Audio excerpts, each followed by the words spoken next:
Le soleil se levait à peine sur les terres rouges du village de Kumba, quand Médusa descendit vers la grande rivière sacrée. À 25 ans, elle dominait les femmes du village de toute sa hauteur. Plus de 2 mètres de muscles sculptés par le maniement de la lance et les longues marches sous le soleil. Ses longues loques noires, épaisses comme des cordes, tombaient jusqu'à sa taille et ondulaient à chaque mouvement. Torse nu, ne portant qu'un pagne court noué sur les hanches et une ceinture de perles qui claquait contre sa peau d'ébène, elle portait 2 calebasses vides sur la tête avec une aisance déconcertante. Arrivée au bord de l'eau, elle posa ses calebasses, s'agenouilla et plongea ses mains dans le courant frais. Le silence de l'aube fut soudain brisé par des pas lourds et des rires gras. Hé, Médusa! Toujours seule à puiser l'eau comme une femme ordinaire! Lança Bakary, un chasseur trapu aux bras couverts de cicatrices. À ses côtés se tenait son cousin d'en bas, tout aussi large d'épaules, un sourire arrogant aux lèvres. Les 2 hommes s'approchèrent, torse bombé, croyant impressionner la géante. « On dit que tu cherches un mari », reprit Bakary en posant une main sur l'épaule de Médusa. « Pourquoi attendre ?» Moi, je peux te donner de beaux enfants forts. Ou moi, on n'a pas besoin de lutte pour savoir qui te mérite, grande sœur. Médusa se redressa lentement. Ses yeux dorés les fixèrent sans colère, seulement avec une assurance froide. Elle essuya ses mains sur son pagne. « Vous savez la règle », dit-elle d'une voix grave qui fit trembler l'air. « Celui qui veut partager mon lit devra d'abord me mettre au sol. Par la lutte, pas avant. » Bakary éclata de rire. Toujours cette histoire. Allez, grande, viens là, je vais te montrer que... Il n'eut pas le temps de finir. D'un mouvement fluide, Médusa saisit son poignet, pivota sur ses hanches et le projeta par-dessus son épaule. Bakary vola dans les airs avant de s'écraser lourdement dans l'eau peu profonde, éclaboussant tout autour. Avant que Damba ne réagisse, elle attrapa sa ceinture, le fit basculer et le plaqua au sol d'un seul bras, le visage dans la boue rouge. 2 secondes, pas plus. Les 2 hommes se relevèrent, trempés, couverts de vases, la fierté en miettes. Bakary cracha de l'eau, Damba bégaya quelque chose d'incompréhensible. Sans un mot de plus, ils prirent leurs jambes à leur cou, trébuchant sur les racines, poursuivis par le rire grave et profond de Médusa qui résonna jusqu'aux berges. Elle se tourna vers la rivière, reprit ses calebasses comme si rien ne s'était passé, et lança à voix haute pour que les esprits eux-mêmes l'entendent. « Écoutez bien, ô vent et ô eau. Aucun homme ne posera la main sur moi tant qu'il n'aura pas réussi à me mettre au sol dans l'arène de lutte. Celui qui y parviendra, celui-là seul aura le droit de m'approcher quand je serai sur mon lit. Les autres peuvent toujours courir. » Elle remplit ses calebasses, les posa sur sa tête et remonta le sentier d'un pas royal, ses loques dansant comme une couronne vivante. Derrière elle, la rivière continuait de couler, indifférente, mais le village tout entier savait déjà. La légende de Médusa, la guerrière, venait de commencer. Les nouvelles courent plus vite que le vent dans la savane. 2 jours après l'humiliation de Bakary et Damba à la rivière, un étranger arriva à Kumba. Il s'appelait Samba. On l'appelait le lion des terres Wolof. Grand, large comme un baobab, la poitrine barrée de cicatrices rituelles, il portait autour du cou une crinière de lion qu'il avait tuée à 16 ans. Derrière lui marchaient 4 porteurs chargés de cadeaux. Tissus indigo, sacs de sel, une chèvre noire aux cornes torsadées. Le village entier se massa sur la place centrale.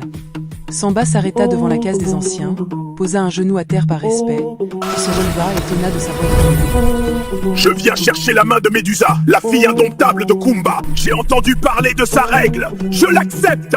Que les tambours parlent. Les anciens échangèrent des regards. Jamais un guerrier d'une telle renommée n'était venu jusqu'ici. Les femmes chuchotaient, excitées, les hommes, inquiets. Pour la première fois, certains se demandaient si la géante allait enfin rencontrer son maître. Le soir même, les grands tambours d'aisselle retentirent. L'arène fut tracée au centre du village, un cercle de sable rouge entouré de torchers. La lune était pleine, ronde et blanche comme un bouclier d'argent. Médusa arriva la dernière. Pieds nus, pagne noir serré haut sur les cuisses, torse huilé qui brillait comme l'obsidienne. Ses loques, attachées en une énorme couronne au-dessus de sa tête, la faisaient paraître encore plus gigantesque. Elle ne dit rien. Elle se contenta de fixer Samba, un sourire léger au coin des lèvres.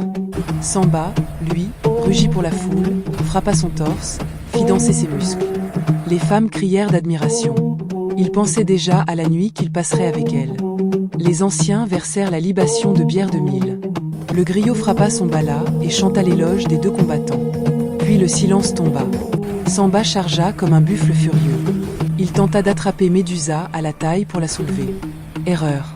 Elle bloqua ses bras, pivota, et d'un coup de hanche phénoménal le fit basculer par-dessus son dos. Samba retomba lourdement sur le sable, le souffle coupé.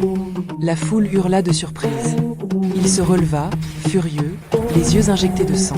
Cette fois, il attaqua plus bas, visant les jambes. Médusa sauta par-dessus lui comme une panthère, attrapa son bras au vol, le tordit et le projeta à nouveau. Deuxième chute. Samba se releva plus lentement. Il comprenait enfin. Le troisième assaut fut le dernier. Médusa avança calmement, saisit Samba à la gorge d'une main, à la ceinture de l'autre, le souleva à bout de bras, puis le laissa retomber sur le dos dans un nuage de poussière rouge. Silence total. Samba resta allongé, les yeux fixés sur la lune, incapable de bouger. Médusa se pencha au-dessus de lui, sa voix grave résonnant dans la nuit. « Tu es fort, Samba le lion, mais pas assez pour moi. Rentre chez toi. Et dis à tous ceux qui viendront après toi, ce n'est pas un jeu. » Elle se tourna vers la foule, leva les deux bras, et le village explosa en acclamations. Les femmes dansaient déjà, les hommes tapaient sur leurs cuisses, mi-fiers, mi-terrifiés. Samba fut relevé par ses porteurs. Il repartit sans un mot, la tête basse, abandonnant ses cadeaux. On ne le revit jamais à Kumba. Plus tard, seul dans sa case, Médusa défit ses loques, les laissant tomber comme une cascade noire sur ses épaules. Elle s'assit sur sa natte, regarda la lune par la porte ouverte et murmura pour elle-même. Ils viendront encore, toujours plus forts, toujours plus fiers. Mais quand donc viendra celui qui saura me faire tomber, sans même me toucher? Dans le village, tout le monde connaissait Tiekoro. Mince comme un roseau, les épaules étroites, les mains toujours tachées d'argile parce qu'il sculptait des masques pour les cérémonies. On le moquait, Tiekoro le faible. Tiekoro qui n'a même pas de muscles pour porter une calebasse. Les jeunes filles riaient de lui, les hommes le poussaient du coude quand il passait. Mais Tiekoro ne répondait jamais. Il souriait seulement, un sourire tranquille, presque secret. Personne ne savait que, chaque nuit après un combat, la grande Médusa, la terreur des guerriers, quittait sa case sur la pointe des pieds. Elle traversait le village endormi, ses loques nouées sous un foulard noir pour ne pas faire de bruit. Elle passait devant les feux mourants, longeait les murs de Banco, et frappait 3 petits coups à la porte de la petite case isolée de Tiekoro. À l'intérieur, une seule lampe à huile. Tiekoro l'attendait, assis sur sa natte, torse nu, calme. Dès qu'elle entrait, Médusa, celle qui faisait voler les colosses dans l'arène, tombait à genoux devant lui. Ses yeux durs devenaient doux comme l'eau de la rivière à l'aube. « Tu m'as manqué aujourd'hui » murmurait-elle en posant sa tête contre la poitrine maigre de Tiekoro. Lui, sans un mot, passait ses doigts fins dans ses loques, les défaisait lentement, une à une. Puis il l'attirait contre lui. Et là, dans l'ombre tiède de la case, la guerrière invincible se laissait complètement aller. Tiekoro, malgré sa minceur, avait une assurance, une lenteur, une force cachée dans les gestes qui faisaient fondre toute la résistance de Médusa. Il la prenait avec une maîtrise tranquille, comme un musicien qui connaît chaque note de son instrument. Et quand l'aube pointait, Médusa se rhabillait, renouait ses loques, redressait les épaules.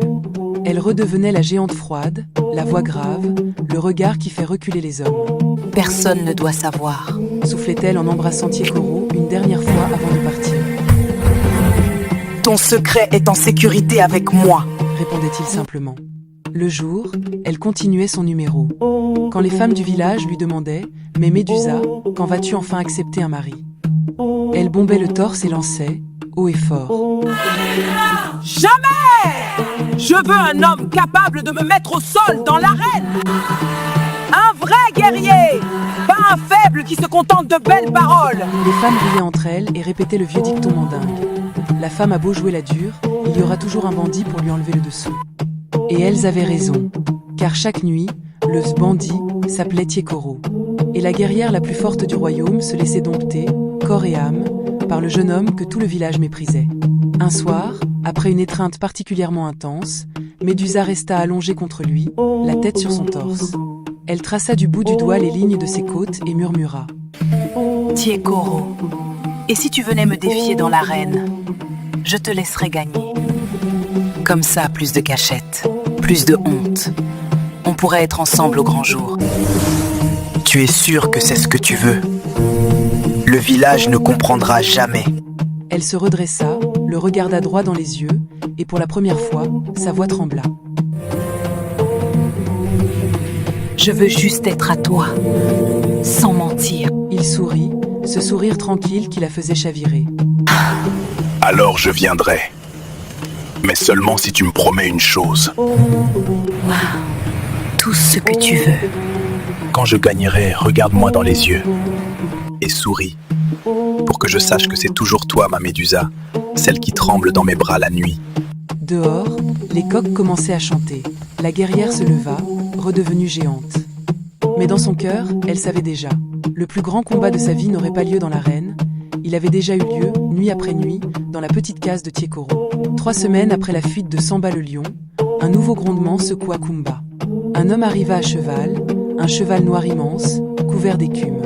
Lui aussi était immense, plus de 2,10 m, les épaules si larges qu'il devait passer de côté par certaines portes. Il venait du pays Aoussa, loin au nord. On l'appelait Idriss Tankaba, ce qui signifie l'éléphant. Sa poitrine était peinte en blanc avec de la cendre sacrée. Ses bras portaient des bracelets de cuivre qui cliquaient comme des chaînes. Il descendit de cheval sans un mot, posa à terre un sac rempli de pièces d'or et de défense d'éléphant, puis tonna. Je viens chercher Médusa. Qu'on prépare l'arène. Ce soir. Le village n'avait jamais vu un homme aussi impressionnant. Les anciens eux-mêmes semblaient petits à côté de lui. Les paris fusaient. Cette fois, c'est fini. Même Médusa ne pourra rien contre Tankaba. Le soir venu, la lune était rouge, comme trempée dans le sang des anciens combats. Les torchers brûlaient plus fort que jamais. La foule formait un cercle si dense qu'on ne voyait plus le sable. Médusa entra la première. Elle avait détaché ses loques, les laissant tomber librement sur ses épaules nues. Son pagne était rouge sombre, couleur de guerre. Elle ne sourit pas. Elle ne parla pas. Elle se contenta de fixer Idriss, droit dans les yeux. Idriss, lui, frappa le sol du pied, faisant trembler la terre. Il rugit, fit rouler ses épaules, puis chargea. Le combat fut le plus violent que Kumba ait jamais vu. Idriss attrapa Médusa à la taille, tenta de la soulever. Elle planta ses pieds dans le sable, résista, puis tourna sur elle-même et le fit vaciller. Il revint, plus furieux, la frappa d'un coup d'épaule qui aurait brisé un baobab. Médusa recula d'un pas, cracha un filet de sang, puis sourit enfin. La foule retint son souffle. Elle bondit. D'un mouvement fulgurant, elle passa derrière lui, saisit son bras énorme, le tordit, le força à plier le genou. Idriss grogna de douleur. Il se releva d'un bond, la saisit à la gorge, la souleva du sol. Mais Médusa, suspendue dans les airs, croisa ses jambes autour de son cou et le fit basculer en arrière. Un nuage de poussière rouge monta jusqu'à la lune. Médusa se releva aussitôt, posa son pied sur la poitrine d'Idriss et leva les 2 bras. Le silence fut total, puis le village explosa en cris de triomphe. Idriss resta allongé plusieurs secondes, le regard perdu dans le ciel. Quand il se releva enfin, il tituba. Il regarda Médusa, longuement, sans colère. Puis il mit un genou à terre, non pas vaincu par la douleur, mais par le respect. Tu es plus forte que tous les hommes que j'ai rencontrés, femme. Dit-il d'une voix rauque. Tu mérites ton nom. Il remonta sur son cheval sans reprendre ses cadeaux et partit dans la nuit, aussi silencieux qu'il était venu. La foule porta Médusa sur les épaules. On dansa jusqu'à l'aube. On chanta son nom. Mais quand les feux s'éteignirent et que le village s'endormit, ivre de victoire, Médusa, encore tremblante d'adrénaline, quitta discrètement la fête. Elle traversa les ruelles sombres, le cœur battant plus fort que pendant le combat. Elle frappa 3 petits coups à la porte familière. Tiekoro ouvrit, une lampe à la main. Il vit ses lèvres fendues, la trace de doigts sur son cou, le sable encore collé à sa peau. Sans un mot, il la fit entrer, referma la porte. Et là, dans la pénombre, la géante qui venait de terrasser l'éléphant du Nord tomba à nouveau à genoux. Elle posa sa tête contre le ventre de Tiekoro, ferma les yeux et laissa échapper un long souffle. J'ai mal. Murmura-t-elle. Il passa doucement ses mains dans ses loques emmêlées. Viens, ce soir, c'est moi qui te porte. Et pendant que le village dormait, persuadé que personne ne pourrait jamais dompter Médusa, le jeune homme mince, celui qu'on appelait le faible, la prit dans ses bras, la déposa sur la natte et, lentement, tendrement, passionnément, effaça toute la violence du combat. Dehors, la lune rouge pâlit. Dedans, la guerrière tremblait à nouveau, mais cette fois, de plaisir. Le lendemain de la victoire sur Idriss l'éléphant, une rumeur impossible traversa Kumba comme un feu de brousse. Tiekoro a demandé le duel. Tiekoro le faible veut affronter Médusa. D'abord, personne n'y crut. Puis on vit le jeune sculpteur, calme comme toujours, se présenter devant les anciens, une petite calebasse de cola à la main. Je viens défier Médusa, selon la coutume. Dit-il simplement. Les anciens le regardèrent comme s'il venait de la lune. Les femmes éclatèrent de rire. Les hommes se tapèrent sur les cuisses. Les enfants coururent dans tout le village en criant « Tiekoro va se faire écraser. Tiekoro va voler comme une poule. » Même les chiens aboyaient plus fort, comme s'ils se moquaient. On fixa le combat au coucher du soleil. Toute la journée, le village ne parla que de ça. On paria des chèvres, des sacs de mil, des bracelets de cuivre. Médusa va le soulever d'une main et le jeter hors de l'arène. Il va s'évanouir avant même qu'elle le touche. Personne, absolument personne, ne se doutait que la vraie bataille avait déjà eu lieu. Et que Tiekoro avait gagné depuis longtemps. Cette nuit-là, dans la petite case isolée, l'ambiance était différente. Ils vont se moquer de toi. Ils vont te huer. Je ne supporte pas l'idée qu'on t'humilie. Le soir venu, l'arène était bondée comme jamais. Les torchers formaient un cercle de feu. Les tambours battaient lentement, presque moqueurs.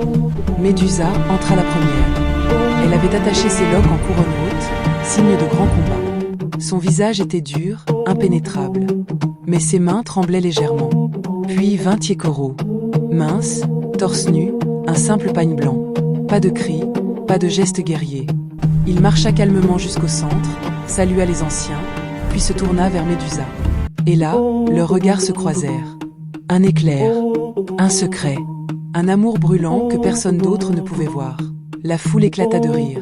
Regardez-le. Très tôt, il va pleurer. Médusa, fais vite, on a faim. Le griot frappa son bala. Le combat commença.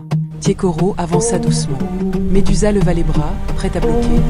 Mais ses yeux disaient déjà « Viens ». Il feinta à gauche, passa sous son bras, attrapa sa taille, pas pour la soulever, non, juste pour la déséquilibrer légèrement. Médusa, jouant le jeu à la perfection, fit semblant de résister, recula d'un pas, trébucha, par accident, sur une petite motte de terre qu'ils avaient repérée la veille.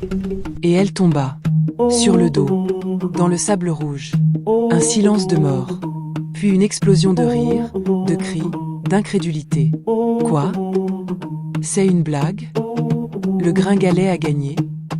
Tiekoro, haletant, un peu pour de vrai, beaucoup pour le spectacle, tendit la main à Médusa pour l'aider à se relever. Elle la prit. Et quand elle fut debout, face à lui, elle fit exactement ce qu'il lui avait demandé la veille.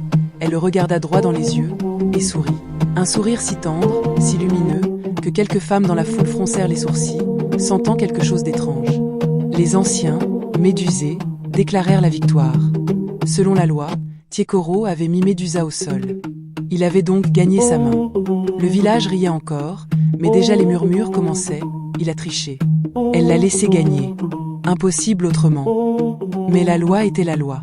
Tiekoro se tourna vers la foule, leva calmement le bras. Et Médusa, la géante invincible, se plaça à ses côtés, la tête haute, le cœur battant la chamade. Ce soir-là, le village riait sans savoir qu'il venait d'assister à la plus belle victoire d'amour de toute son histoire.